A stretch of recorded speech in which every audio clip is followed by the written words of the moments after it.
In the name of the living God, Father, Son, and Holy Spirit.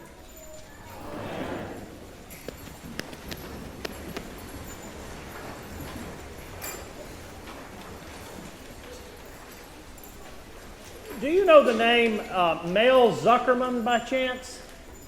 Okay, I didn't either until 2 weeks ago when I read about him in the Wall Street Journal. Mel founded the Canyon Ranch Spa in Tucson, Arizona in the 70s. Mel said he had to go into the spa business because he was a stressed out, stretched out home builder in the 1960s. He said the stress induced by the boom and bust building cycles made him into what he described as, quote, an angry father afflicted by ulcers and high blood pressure. Mel said that he consoled himself at night by eating half a gallon of Breyer's ice cream. Haagen-Dazs is my preferred choice, and I don't ever have more than a pint at one time. How do you deal with stress? With the things that just keep gnawing at you? When asked how she dealt with a particularly stressful time in her life, the contemporary comedian Tina Fey once said, "Blorfed. Blorfed is the adjective I just made up. That means I'm completely overwhelmed, but pretending everything is fine and reacting to the stress with the torpor of a possum." Now, in Linden, Alabama, where I grew up, we don't call that blorfed, we just call that denial. And the real problem with denying life's many, many stressors, the problem of pretending all is well when it isn't, is that it leaves no room for the efficacy of the rescue, which lies at the very heart of Easter grace. Now just stick with me, I know it's still early. G.K. Chesterton had that great little theory about fairy tales that gets at what I eventually want to say. He said, fairy tales don't inform children about dragons because they've known about dragons for as long as they've had imagination. Fairy tales tell children that there is a night to slay the dragon. To deny the existence of the dragon in a person's life, he said, is to deny the night coming to kill it. This homily is a brief word. Seriously, just hang in for 8.5 more minutes. This is a brief word about stress and exhaustion in light of what actually happened on Easter Day.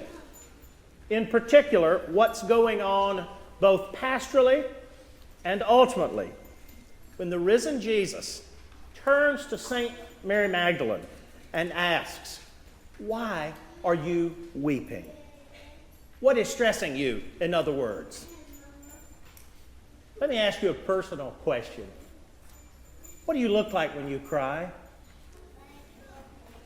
When Clark Gable is playing Rhett Butler and tells Scarlett at the end of the film that he's done and frankly doesn't give a hoot anymore, the camera highlights just one slow, lingering teardrop on Vivian Lee's perfectly made-up face as she looks out the window as Rhett leaves town. Now, Tinseltown really botched that one because that's not what it looks like at all, is it?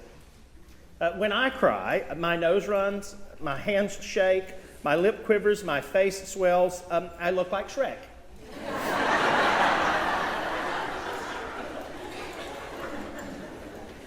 Frankie Valli and the Four Seasons insisted that big girls don't cry. And many of my British pals have sort of perfected the proverbial stiff upper lip. There are even boarding schools up east still teaching adolescents never to show emotion, particularly in public, because it's a sign of need or perceived weakness. But thanks be to God for that great 20th century theologian Leslie Gore, who gave us all permission to cry in 1963. It's my party, and I'll cry if I want to. Cry if I want to. Cry if I want to. You would cry too if it happened to you. I'm asking you now to consider your own it. It has happened to you. It has happened to me. Life is hard, and sometimes it makes us cry. And believe it or not, tears can be one of God's greatest gifts to us when life gets tough. Because when we begin to cry, our crazy illusions of being self-sufficient totally disappear. Our attempts of controlling others totally fail. And the soul is ready to meet the risen Jesus. At some point, we all feel the stress of life mounting, bringing us to the point of the proverbial breakdown. But Easter Day, paradoxically and pastorally, proclaims that one of life's most blessed moments happens precisely when breakdown becomes breakthrough.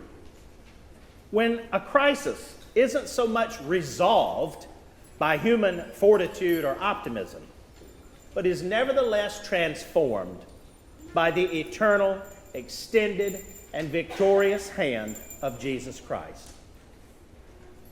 And that's point one. And I find this deeply de-stressing, better than Canyon Ranch, and pastorally comforting to the max. Woman, why are you weeping?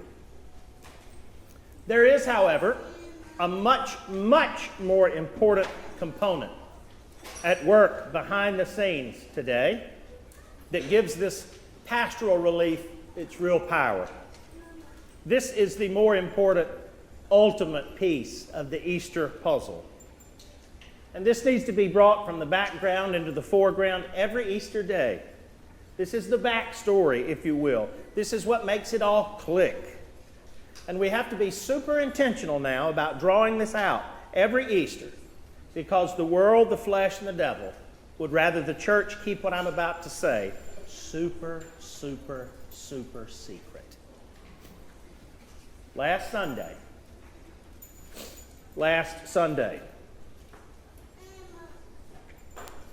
Britton Wood was the preacher at Covenant Church.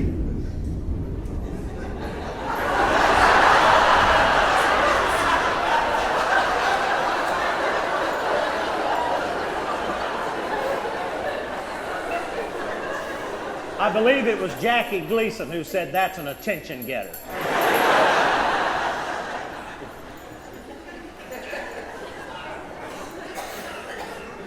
Last Sunday, Britton Wood was the preacher at Covenant Church in Nashville, Tennessee. He was preaching to a packed house who'd turned up not only to mark Palm Sunday, but also to mourn the loss of the lead pastor's daughter, Hallie Scruggs, who was killed in the attack on the school. Wood ended his sermon with a story about one of Sweet Hallie's mischievous brothers. The preacher said, "You know, that Scruggs boy really knows how to get under my skin sometimes. You see, I'm a Bama fan. And almost every time he sees me, he says, Pastor Britton, let's watch a replay of that Tennessee-Alabama game last year." And you know, that film has some really, really scary moments for a Tennessee fan. But that young man doesn't sweat the scary moments at all, because he knows the end. When you know how it ends, the scary moments lose their grip. They lose their power. The first and final word, the ultimate word of Easter, is that through the passion, crucifixion, and resurrection of Jesus Christ, sin, death, and tears no longer have the final say. They have lost their power. You know what? It is never, therefore, cliche, never inappropriate, never even insincere for a Christian in light of Easter to sing Bob Marley.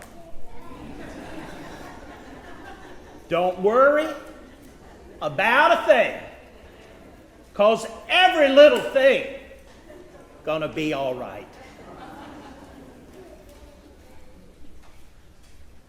Christ is risen.